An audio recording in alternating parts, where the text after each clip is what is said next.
Well, if you think your amplifier charging wire should look something like this and not like this, well, I agree. Stay tuned. I'm going to show you how to fix that. So basically what we're upgrading here is after you've gotten this off, you're going to have a lot easier access to all this stuff. This tiny little like 8 gauge or whatever the hell cable they come with stock to charge your system is not really sufficient if you're going to add any sort of additional load than what's stock. So I'm just gonna go ahead and throw a much bigger cable on there, probably like a maybe 1 gauge, probably like a 2 gauge. I don't think I'll go with 1 gauge. I have 0 gauge, but I don't know. I'm basically just kind of mixing and matching with different wires I have, different welding leads and stuff. This is what's gonna end up being my grounds and my main battery, you know, usually better. Then the ground to the frame, and then I believe the block to the frame as well. I don't know if that's 2 separate grounds. It could potentially be 2 separate grounds, but I'll have to verify to make sure. But basically I'm just upgrading the whole system with thicker wires. That way I'm reducing the resistance and it's going to be a little bit more efficient, especially if you're going to have amplifiers or anything like that. Now I have a power inverter and multiple batteries being charged on the system, so the system's definitely under a lot more load than normal, so that's when you would want to do something like this. So the ground where it links to the battery is going to have this thinner cable and then the thick cable. The thick cable runs down here into the block and the thinner cable runs up underneath right to the front. Now I have an aftermarket bumper and the frame's been trimmed, but it's basically right here on this frontmost body mount is where that ground's gonna bolt in. I'm gonna go ahead and pop that off and clean it up too. Your other ground, if you see that little tin foil back there, bolts right up behind your power steering pump. So I'm gonna go ahead and fish my way in there and try to unbolt that. The easiest way I've found to get to that ground is take off the fender liner here and just pop it in through the wheel well. That's going to be the easiest way to access that bolt. Now with both of these unhooked, I'm going to go ahead and unplug this connector here to remove it, and then I'm going to show you the next steps.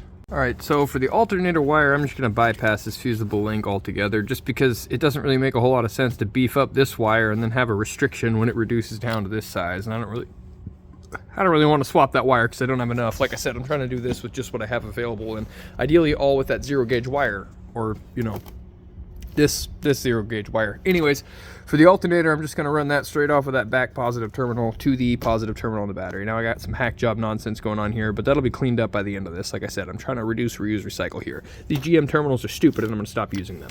So I've got the old ground wire laid out just for kind of reference so that I can cut the new ones to length. I'm going to add a little bit of length on here just because it's way thicker and, you know, maneuverability. But like you can see, the one that was originally grounded to the frame is just like this 8 gauge wire, which is nuts. And then the one going to the block was a little bit thicker, but you can see we're gaining a substantial bit of conductor there, which is going to reduce the resistance by a lot, and I think really clean up the charge and just put less strain on the electrical system essentially. So this is definitely worth it, and I'm also, like I said, going to be running dual alternators eventually, and I already have 3 batteries being charged currently. So this is just kind of the first step in the nonsensical charging system I'm going to have set up on this behemoth.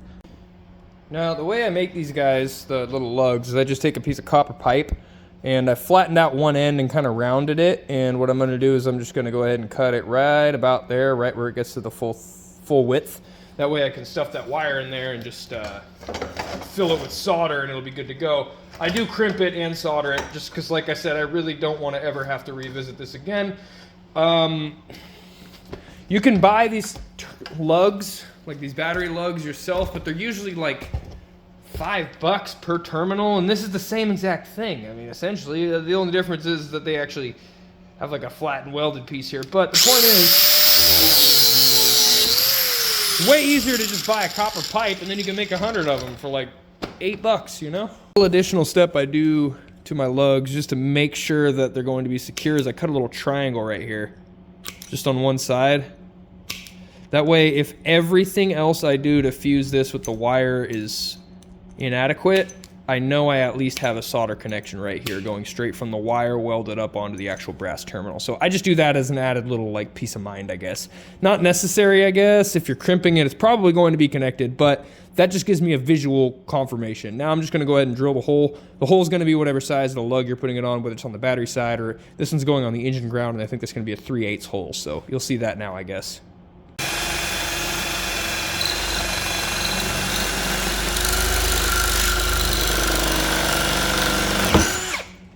I went really soft as soon as I got through this first layer because, like I said, it is a flattened piece of tube, so you don't want to start to widen that out again. Granted, once I clamp it, it's all going to be squished together, but you know, just one little precaution, I guess. You could do this with a chisel and a hammer is what I normally do, but since I have the vise right here, I'm just going to take advantage of the tools I have available to me. So, pinch this down a little more, and just pinch it real good, basically. So what I'm doing, if you look, see I got that drill bit in there because it's hard and I know it's not going to move, and that's just going to kind of pinch a little bulge into there so that way I know for sure it's not going to come out. And then that little snippet of gap we talked about earlier where the wire's going in, that's going to be soldered just to get an extra tight connection so that I really know this thing isn't going anywhere, because losing alternator power while you're in the middle of driving isn't really great.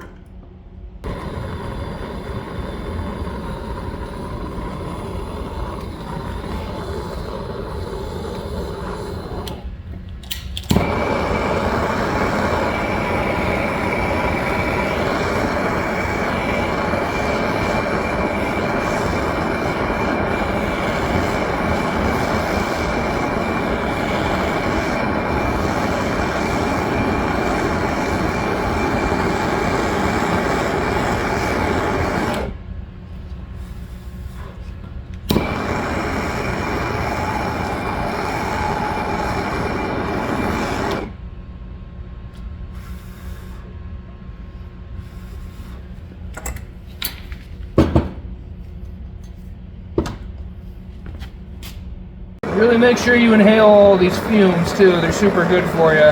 All that flux and crap with the lead solder. Oh yeah. Just kidding, by the way, this is lead-free solder, but even if it is lead-free solder, don't be breathing that shit in.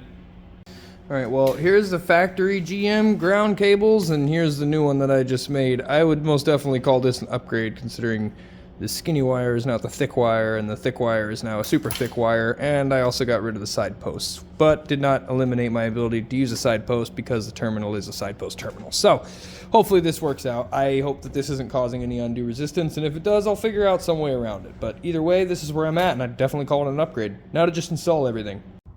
Cleaned up the metal right here a little bit, reinstalled that big fat thick ground you see going up there. But I would say this all looks much nicer than it used to. So, I'd call that a win. And before anybody freaks out, it is a hybrid battery, so I can switch back to the side posts. I just think they suck, so I'm not going to use them. And my battery light's no longer there, and with all of that working, my dome light now operates the way it's supposed. Oh, no, never mind. Okay, it's definitely that rheostat switch. But point being, battery light's off, and I no longer have the low communication code. It's just an evap code again, so I'd call that a pretty good fix. By no means did I invent this modification. This is something that tons of people have done. That's all over the internet. It's called the Big 3 mod.